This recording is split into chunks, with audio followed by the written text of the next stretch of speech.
प्यारे विद्यार्थियों, पिछली जमात में जिवें असीं बंता सिंह दी पात्र उसारी कीती सी ते अज असीं जो है बंता सिंह दी बंता सिंह दी पत्नी प्रेमी दी पात्र उसारी करांगे। प्रेमी जो कि रिश्ते नाटक दी एक महत्वपूर्ण पात्र है। तो शुरू करते हाँ। पात्र उसारी प्रेमी। भूमिका या परिचय। भूमिका जो है ये किन्ने नाटक रिश्ते की महत्वपूर्ण पात्र है। प्रेमी नाटक रिश्ते की महत्वपूर्ण पात्र है। वो बंता सिंह जो कि छोटा किसान है उसकी पत्नी है अते वो 2 बच्चों की माँ है। उसका बेटा पिता खट्टन कमाउण लई अमरीका गया होया है जो कि पिछा भुल गया है मतलब कि उसनूं अपने माता पिता भुल गए हैं। उसका दूजा पुत्र काला बड़ा मेहनती है ते प्यो दा हथ वटाउंदा है। उसकी नूंह मनिंदर एक आदर्श औरत है। उसके चरित्र के मुख गुण हेठ लिखे हैं। पहला है पत्नी के रूप विच। जो नाटककार ने उसनूं एक पत्नी के तौर पर पेश या प्रस्तुत किया है वो बंता सिंह की पत्नी है। माँ के रूप विच वो 2 पुत्रां की माँ है ते उसका वड्डा पुत्र पिता अमरीका खट्टन कमाउण लई गया होया है ते उसका दूसरा पुत्र काला है जो कि खेतों विच मेहनत करके घर चलाउंदा है। फिर अगे सस के रूप विच प्रेमी एक सस भी तो है मनिंदर की, ठीक है। तो हुण आपां वेखांगे कि सस के रूप विच उहदा जो है चरित्र किहो जिहा है। वो 2 नूहां की सस है। उसकी वड्डी नूह यानी कि पीते की पत्नी कोई देसी औरत ना हो के एक गोरी मेम है। वो ठंडे मुल्क च रहन की आदी होने करके अपने पति पीते नाल भारत नहीं आउंदी क्योंकि इत्थे ते चारे पासे अग वरदी है, मतलब बहुत ज़्यादा गर्मी है। अग वरदी है भाव बहुत ज़्यादा गर्मी है, इस करके वो इत्थे नहीं आउंदी। उसकी छोटी नूह मनिंदर पढ़ी लिखी है ते नौकरी करती है। वो पीते का साथ छड़ देन पिछों पुत बन के सहारा देने की गल करती है। अगला पॉइंट है अपने पति लई फिक्रमंद।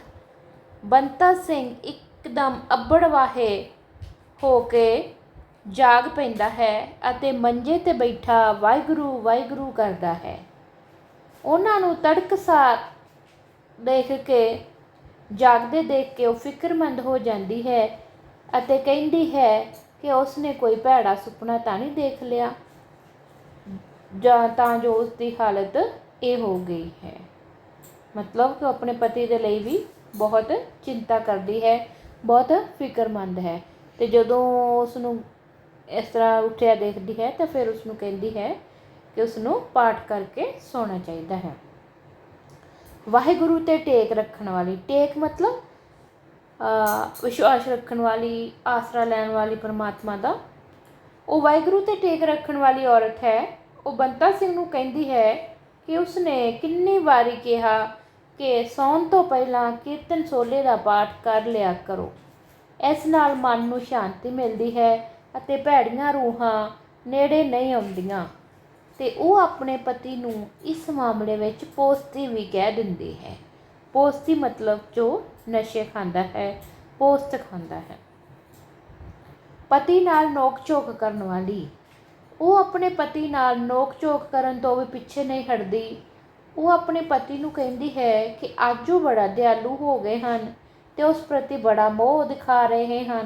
पहला तां कदे भी उसका खैड़ा नहीं सी छड्डिया, मतलब पहला उसदे नाल लड़ाई झगड़ा करता रहिंदा सी।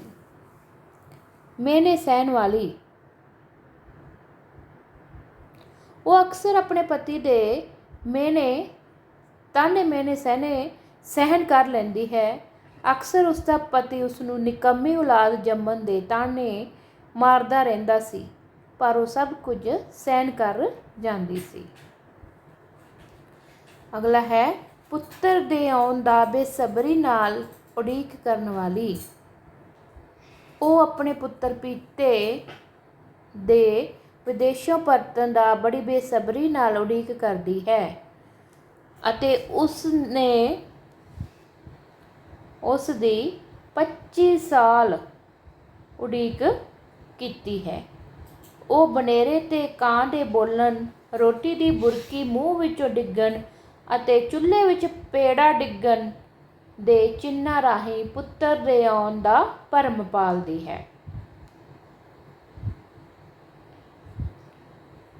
ਮਤਲਬ ਕਿ ਉਸ ਨੂੰ ਜਾਪਦਾ ਹੈ ਕਿ ਜੇਕਰ ਬਨੇਰੇ 'ਤੇ ਕਾਂ ਬੋਲ ਰਿਹਾ ਹੈ ਜਾਂ ਉਸਦੀ ਰੋਟੀ ਦੀ ਜੋ ਬੁਰਕੀ ਹੈ ਉਸਦੇ ਮੂੰਹ ਵਿੱਚੋਂ ਡਿੱਗ ਪਈ ਹੈ ਅਤੇ ਜਾਂ ਫਿਰ ਪੈੜਾ ਹੱਥ ਵਿੱਚੋਂ ਡਿੱਗ ਪਿਆ ਹੈ, ਅਤੇ ਇਹਨਾਂ ਚਿੰਨ੍ਹਾਂ ਰਾਹੀਂ ਉਹ ਮਹਿਸੂਸ ਕਰਦੀ ਹੈ ਕਿ ਉਸਦਾ ਜੋ ਪੁੱਤਰ ਹੈ ਉਹ ਘਰ ਆਉਣ ਵਾਲਾ ਹੈ। ਪੁੱਤਰ ਦੀ ਬੇਲਿਹਾਜ਼ੀ ਸਹਿਣ ਵਾਲੀ। ਬੇਲਿਹਾਜ਼ੀ ਮਤਲਬ ਮਾੜਾ ਵਿਹਾਰ ਜਦੋਂ ਕਰਦਾ ਹੈ। ਉਹ ਪੀਤੇ ਦੀ ਵਹੁਟੀ ਲਈ ਨੂੜੀ ਸ਼ਬਦ ਦੀ ਵਰਤੋਂ ਕਰਦੀ ਹੈ, ਜਿਸ ਦਾ ਉਸਦਾ ਪੁੱਤਰ ਸਖਤ ਵਿਰੋਧ ਕਰਦਾ ਹੈ। ਉਹ ਰਿਸ਼ਤਿਆਂ ਦਾ ਲਿਹਾਜ਼ ਉੱਕਾ ਭੁੱਲ ਜਾਂਦਾ ਹੈ ਅਤੇ ਤੈਸ਼ ਵਿੱਚ ਆ ਕੇ ਮਾਂ ਪ੍ਰਤੀ ਬੇਲਿਹਾਜ਼ ਅੰਦਾਜ਼ ਅਪਣਾਉਂਦਾ ਹੈ। ਉਹ ਪੁੱਤਰ ਦੀ ਇਹ ਬੇਇੱਜ਼ਤੀ ਕੌੜਾ ਘੁੱਟ ਸਮਝ ਕੇ ਪੀ ਜਾਂਦੀ ਹੈ ਅਤੇ ਉਫ ਤੱਕ ਨਹੀਂ ਕਰਦੀ। ਭਾਵ ਕਿ ਜਦੋਂ ਪ੍ਰੇਮੀ ਜੋ ਹੈ ਪੀਤੇ ਨੂੰ ਕਹਿੰਦੀ ਹੈ ਕਿ ਜੇਕਰ ਤੂੰ ਆਪਣੀ ਪਤਨੀ ਨੂੰ ਭਾਰਤ ਨਾਲ ਲੈ ਕੇ ਹੀ ਨਹੀਂ ਆਉਣਾ ਸੀ ਇੰਡੀਆ ਵਿੱਚ, ਤਾਂ ਉਸ ਨੂੰ ਆਪਣੇ ਨਾਲ ਨੂੜਿਆ ਕਿਉਂ ਸੀ। ਨੂੜਿਆ ਮਤਲਬ ਕਿ ਵਿਆਹਿਆ ਕਿਉਂ ਸੀ। ਤਾਂ ਇਸ 'ਤੇ ਪੀਤਾ ਜੋ ਹੈ ਉਸਨੂੰ ਬਹੁਤ ਬੁਰਾ ਭਲਾ ਕਹਿੰਦਾ ਹੈ। ਅਗਲਾ ਹੈ ਮਿੱਟੀ ਦੇ ਮੋਹ ਨੂੰ ਗਲੇ ਲਾਉਣ ਵਾਲੀ। ਉਹ ਖਰਾਬ ਹਾਲਤ ਦੇ ਬਹਾਨੇ ਦੇਸ਼ ਛੱਡ ਜਾਣ ਲਈ ਪੀਤੇ ਦੀ ਤਜਵੀਜ਼ ਨੂੰ ਮੂੰਹੋਂ ਨਕਾਰਦਿਆਂ ਆਪਣੀ ਮਿੱਟੀ ਦੇ ਮੂੰਹ ਨੂੰ ਗਲੇ ਲਾਉਂਦੀ ਹੈ। ਉਹ ਹਰ ਹਾਲਤ ਵਿੱਚ ਦੁਬਾਰਾ ਜਨਮ ਲੈਣ ਦੀ ਮਨੋਕਾਮਨਾ ਦਾ ਇਜ਼ਹਾਰ ਕਰਦੀ ਹੋਈ ਕਹਿੰਦੀ ਹੈ ਕਿ ਤੂੰ ਉੱਤੇ ਜੁਗਾਂ ਜੁਗਾਂ ਵਸ, ਉੱਥੇ ਮਤਲਬ ਅਮਰੀਕਾ ਜੁਗਾਂ ਜੁਗਾਂ ਵਸ, ਅਸੀਂ ਤਾਂ ਇਸੇ ਹੀ ਜੰਗਲਾਂ ਦੇ ਰੁੱਖਾਂ ਵਾਂਗ ਜੰਮੇ ਵੱਡੇ ਹੋਏ ਜਵਾਨੀ ਮਾਣੀ। ਸਾਨੂੰ ਉਸੇ ਬੂਟੇ ਵਾਂਗ ਇਸ ਮਿੱਟੀ ਵਿੱਚ ਸੜ ਲੈਣ ਦੇ, ਰੁਲ ਲੈਣ ਦੇ।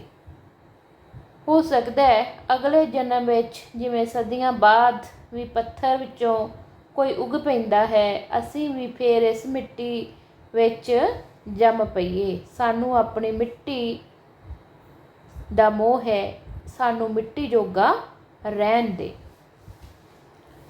ਤੂੰ ਜਾ, ਤੇਰੀ ਖੈਰ ਹੋਵੇ। ਮਤਲਬ ਕਿ ਪ੍ਰੇਮੀ ਨੂੰ ਆਪਣੇ ਮਿੱਟੀ ਦਾ ਬਹੁਤ ਮੋਹ ਹੈ। ਮਤਲਬ ਉਹ ਆਪਣਾ ਜੋ ਹੈ ਦੇਸ਼ ਛੱਡ ਕੇ ਨਹੀਂ ਜਾਣਾ ਚਾਹੁੰਦੀ।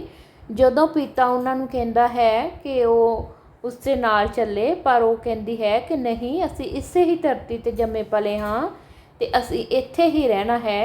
ਅਤੇ ਜਿਸ ਤਰ੍ਹਾਂ ਅਸੀਂ ਵੀ ਜੰਗਲਾਂ ਦੇ ਵਿੱਚ ਕੋਈ ਬੀਜ ਪੱਥਰਾਂ ਦੇ ਵਿੱਚੋਂ ਆਪੇ ਹੀ ਉੱਗ ਪੈਂਦਾ ਹੈ, ਇਸੇ ਤਰ੍ਹਾਂ ਅਸੀਂ ਵੀ ਇਸ ਧਰਤੀ 'ਤੇ ਹੀ ਰਹਿਣਾ ਹੈ ਅਤੇ ਮਰਨਾ ਹੈ। ਅਤੇ ਇਸ ਕਰਕੇ ਉਹ ਉਸ ਦੇ ਨਾਲ ਅਮਰੀਕਾ ਨਹੀਂ ਜਾਣਾ ਚਾਹੁੰਦੀ। ਪੁੱਤਰ ਮੋਹ ਵਿੱਚ ਭਿੱਜੀ ਹੋਈ। ਜਦੋਂ ਪੀਤਾ ਮੁੜ ਅਮਰੀਕਾ ਵਾਪਸ ਜਾਣ ਲੱਗਦਾ ਹੈ ਤਾਂ ਉਸ ਨੂੰ ਉਹ ਰੋਕਣ ਦੀ ਅਸਫਲ ਕੋਸ਼ਿਸ਼ ਕਰਦੀ ਹੈ। ਮਤਲਬ ਕਿ ਜਦੋਂ ਫਿਰ ਤੋਂ ਐਂਡ ਵਿੱਚ ਪੀਤਾ ਉਹਨਾਂ ਨਾਲ ਲੜਾਈ ਝਗੜਾ ਕਰਕੇ ਵਾਪਸ ਜਾਣ ਦੀ ਕੋਸ਼ਿਸ਼ ਕਰਦਾ ਹੈ, ਮਤਲਬ ਵਾਪਸ ਜਾਂਦਾ ਹੈ, ਤਾਂ ਉਹ ਉਸ ਨੂੰ ਬਹੁਤ ਰੋਕਣ ਦੀ ਕੋਸ਼ਿਸ਼ ਕਰਦੀ ਹੈ। ਇਸ ਮੌਕੇ 'ਤੇ ਆਪਣੇ ਪੁੱਤਰ ਪੀਤੇ ਨੂੰ ਸੰਬੋਧਨ ਕਰਦੀ ਹੋਈ ਕਹਿੰਦੀ ਹੈ, ਨਾ ਜਾ ਪੁੱਤਰ, ਨਾ ਜਾ, ਪਰਦੇਸ ਦੀ ਧਰਤੀ 'ਤੇ ਨਾ ਜਾ, ਇੱਥੇ ਆ ਜਾ ਆਪਣੀ ਧਰਤੀ 'ਤੇ। ਇੱਥੇ ਨਿੱਘ ਹੈ, ਇੱਥੇ ਪਿਆਰ ਹੈ, ਤੂੰ ਕੱਲਮ ਕੱਲਾ ਉੱਥੇ ਮਾਰਾ ਫਿਰਦਾ ਹੈ। ਕੌਣ ਪੁੱਛਦਾ ਬਗਾਨੇ ਵਤਨਾਂ 'ਤੇ।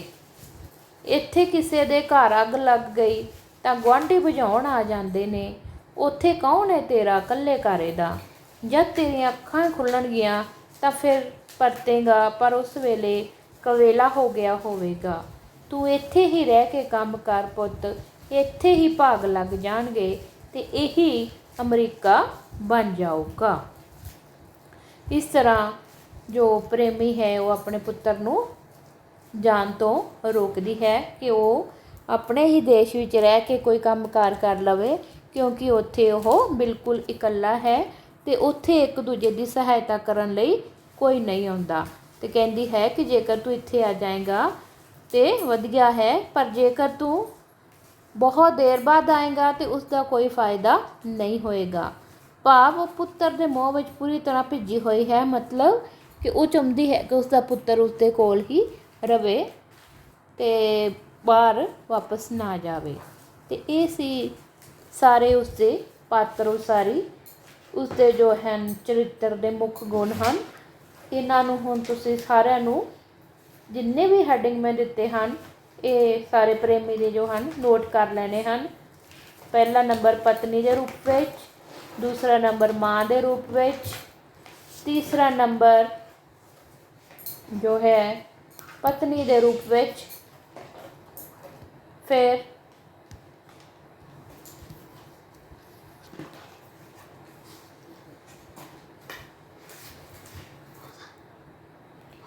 ਹੈ ਸੱਸ ਦੇ ਰੂਪ ਵਿੱਚ, ਅਤੇ ਉਸ ਤੋਂ ਬਾਅਦ ਹੈ ਦੇਖੋ ਸੱਸ ਦੇ ਰੂਪ ਵਿੱਚ, ਫਿਰ ਆਪਣੇ ਪਤੀ ਲਈ ਫਿਕਰਮੰਦ, ਉਸ ਤੋਂ ਬਾਅਦ ਵਾਹਿਗੁਰੂ 'ਤੇ ਟੇਕ ਰੱਖਣ ਵਾਲੀ, ਉਸ ਤੋਂ ਬਾਅਦ ਪਤੀ ਨਾਲ ਨੋਕ ਝੋਕ ਕਰਨ ਵਾਲੀ, ਫਿਰ ਮਿਹਣੇ ਸਹਿਣ ਵਾਲੀ, ਮਤਲਬ ਉਹ ਆਪਣੇ ਪਤੀ ਦੇ ਮਿਹਣੇ ਸਹਿੰਦੀ ਹੈ ਜਦੋਂ ਉਸਦਾ ਪਤੀ ਉਸ ਨੂੰ ਕਹਿੰਦਾ ਹੈ ਕਿ ਤੂੰ ਨਿਕੰਮੀ ਔਲਾਦ ਜੰਮ ਦਿੱਤੀ ਹੈ। ਪੁੱਤਰ ਦੇ ਆਉਣ ਦਾ ਬੇਸਬਰੀ ਨਾਲ ਉਡੀਕ ਕਰਨ ਵਾਲੀ, ਮਤਲਬ ਉਹ ਆਪਣੇ ਪੁੱਤਰ ਦੇ ਆਉਣ ਦੀ ਬਹੁਤ ਹੀ ਬੇਸਬਰੀ ਨਾਲ ਉਡੀਕ ਕਰਦੀ ਹੈ। ਫਿਰ ਪੁੱਤਰ ਦੀ ਬੇਲਿਹਾਜ਼ੀ ਸਹਿਣ ਵਾਲੀ, ਕਿ ਜਦੋਂ ਉਹ ਆਪਣੇ ਪੁੱਤਰ ਦੀ ਪਤਨੀ ਜਿਹੜੀ ਉਹਦੀ ਨੂੰਹ ਆ ਵੱਡੀ ਅੰਗਰੇਜ਼ਨ ਹੈ, ਉਸਨੂੰ ਕਹਿ ਦਿੰਦੀ ਹੈ ਕਿ ਉਸਨੇ ਨੂੜਿਆ ਕਿਉਂ ਸੀ ਆਪਣੇ ਨਾਲ, ਅਤੇ ਉਸਦਾ ਪੁੱਤਰ ਉਸਨੂੰ ਬਹੁਤ ਹੀ ਬੁਰਾ ਭਲਾ ਆਖਦਾ ਹੈ। ਮਿੱਟੀ ਦੇ ਮੂੰਹ ਨੂੰ ਗਲੇ ਲਾਉਣ ਵਾਲੀ, ਕਿ ਜੋ ਪ੍ਰੇਮੀ ਹੈ ਉਸਨੂੰ ਆਪਣੇ ਵਤਨ ਦੇ ਨਾਲ ਬਹੁਤ ਪਿਆਰ ਹੈ, ਜਦੋਂ ਪਿਤਾ ਉਹਨਾਂ ਨੂੰ ਆਪਣੇ ਨਾਲ ਚੱਲਣ ਲਈ ਕਹਿੰਦਾ ਹੈ ਤਾਂ ਉਹ ਮਨਾ ਕਰ ਦਿੰਦੀ ਹੈ, ਕਹਿੰਦੀ ਹੈ ਕਿ ਅਸੀਂ ਜੰਗਲ ਦੇ ਰੁੱਖਾਂ ਵਾਂਗ ਇਸ ਧਰਤੀ 'ਤੇ ਹੀ ਜੰਮੇ ਹਾਂ ਅਤੇ ਇਸ ਧਰਤੀ 'ਤੇ ਹੀ ਮਰਾਂਗੇ। ਪੁੱਤਰ ਦੇ ਮੋਹ ਵਿੱਚ ਵੀ ਭਿੱਜੀ ਹੋਈ ਹੈ, ਅਤੇ ਜਦੋਂ ਮਤਲਬ ਉਸਦਾ ਪੁੱਤਰ ਜੋ ਹੈ ਪਿਤਾ ਉਹ ਵਾਪਸ ਅਮਰੀਕਾ ਜਾਣ ਲੱਗਦਾ ਹੈ ਤਾਂ ਉਸ ਨੂੰ ਰੋਕਣ ਲਈ ਬਹੁਤ ਸਾਰੀਆਂ ਕੋਸ਼ਿਸ਼ਾਂ ਕਰਦੀ ਹੈ ਅਤੇ ਉਸਨੂੰ ਆਪਣੇ ਦੇਸ਼ ਵਿੱਚ ਹੀ ਰਹਿਣ ਦੇ ਲਈ ਆਖਦੀ ਹੈ। ਅਤੇ ਇਹ ਸਾਰੇ ਗੁਣ ਸਨ ਉਸਦੇ ਪ੍ਰੇਮੀ ਦੇ। ਤੁਸੀਂ ਇਸ ਨੂੰ ਚੰਗੀ ਤਰ੍ਹਾਂ ਰਜਿਸਟਰ ਦੇ ਵਿੱਚ ਨੋਟ ਕਰ ਲੈਣਾ ਹੈ। ਔਰ ਸਾਰੇ ਬੱਚੇ ਅਸਾਈਨਮੈਂਟ ਭੇਜਿਆ ਕਰੋ, ਬਹੁਤ ਘੱਟ ਅਸਾਈਨਮੈਂਟਸ ਆ ਰਹੀਆਂ, ਬਹੁਤ ਘੱਟ।